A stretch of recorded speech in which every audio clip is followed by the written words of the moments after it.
मैं रिक्शा चलाता हूँ। आज से ठीक 1 साल पहले मैंने शादी की थी। अपने ही जैसे एक गरीब घर की लड़की को अपनी पत्नी बनाकर घर लाया था। उसने अभाव से भरे हमारे छोटे से घर को भी बहुत खूबसूरती से सजा लिया था। मैं समझ सकता था कि मेरी पत्नी मुझसे बहुत प्यार करती है। जब मैं रिक्शा लेकर घर लौटता तो वह मेरे लिए नहाने का पानी तैयार कर देती। कभी कभी मैं भी उसके लिए पानी भर देता। घर में बिजली नहीं थी। खाना खाने बैठता तो वह हाथ से पंखे से मुझे हवा करती। गर्मियों की रातों में हम दोनों बारी बारी से एक दूसरे को पंखा करते और अपने भविष्य को संवारने की बातें करते। बातें करते करते कब नींद आ जाती पता ही नहीं चलता था। रिक्शे में बड़े बड़े साहब लोग अपनी पत्नियों के साथ बैठते थे। दोनों मिलकर खूब बातें करते थे। उन साहब लोगों से सुनता था कि जिस दिन उनकी शादी हुई थी उस दिन उन्होंने समारोह पार्टी या न जाने क्या क्या किया था। इन सब चीज़ों के बारे में मुझे कुछ पता नहीं था। जब उनकी बातें सुनता तो मेरा मन भी करता कि अपनी पत्नी के लिए एक साड़ी खरीद कर दूं। आखिर मैं भी अपनी पत्नी से बहुत प्यार करता था लेकिन कर नहीं पाता था। अभाव से भरा घर था। रोज़ कमाता और रोज़ खाता था। इसलिए मैंने एक मिट्टी की गुल्लक खरीद ली थी। उसमें रोज़ 2-4 रुपए डाल देता था। देखते देखते अभाव से भरे हमारे इस घर को आज 1 साल हो गए। आज सुबह रिक्शा लेकर निकलने से पहले जब मेरी पत्नी रसोई में गई तो मैंने चुपके से छिपा कर रखी हुई मिट्टी की गुल्लक निकाली और उसे तोड़कर देखा। उसमें करीब 480 रुपए जमा हुए थे। घर से निकलने से पहले मैंने पत्नी से कहा, आज घर लौटने में देर होगी। वह सिर हिलाकर बोली, अच्छे से रहिएगा। मैं रिक्शा लेकर निकल गया। पूरा दिन रिक्शा चलाने के बाद शाम 7 बजे मैं अपनी पत्नी के लिए साड़ी खरीदने बाजार गया। सोचा आज रात उसे साड़ी दूंगा। घूम घूम कर बहुत सारी साड़ियाँ देखी। पसंद तो कई आई लेकिन कीमत सुनकर कुछ कह नहीं पाया। आखिरकार मैंने दुकानदार से पूछा, भाई इस कपड़े की कीमत कितनी है? 1500 रुपये। मेरे पास तो केवल 480 रुपये थे।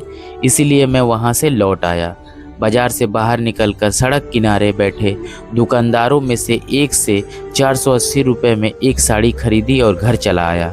कभी कभी सोचता हूँ अगर ये दुकानें न होती तो हम गरीब जैसे लोगों को कितनी परेशानी होती। मैं बहुत खुश होकर घर में दाखिल हुआ। बहुत दिनों बाद पत्नी को कुछ देने वाला था। यह सोचकर ही मेरा दिल बार बार खुशी से भर रहा था। रात को खाना खाने के बाद सोने का बहाना करके बिस्तर पर लेट गया। रात के 12 बजने का इंतजार करते हुए आंखें बंद करके पड़ा था। कल्पनाओं की दुनिया में खोया हुआ था।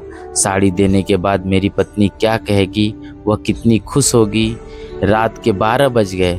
मैंने पत्नी को उठाया, उसे जगाकर उसके हाथ में साड़ी देते हुए कहा, आज हमारी शादी की सालगिरह है।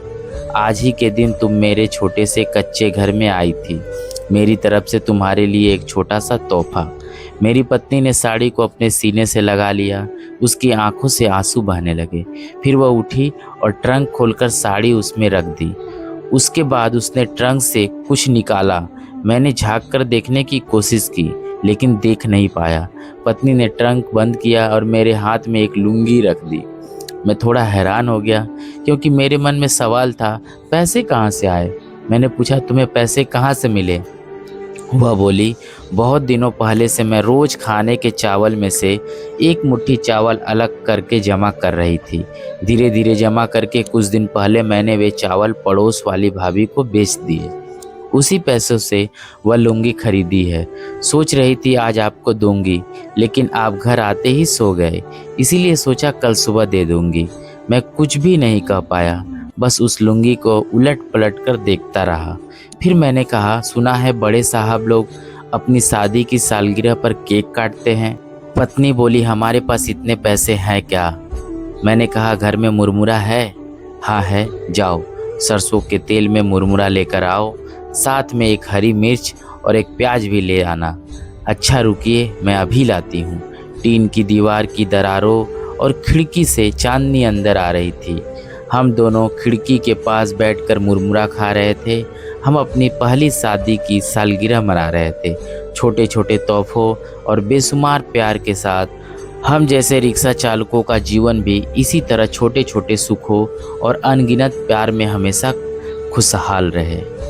लेख संकलित।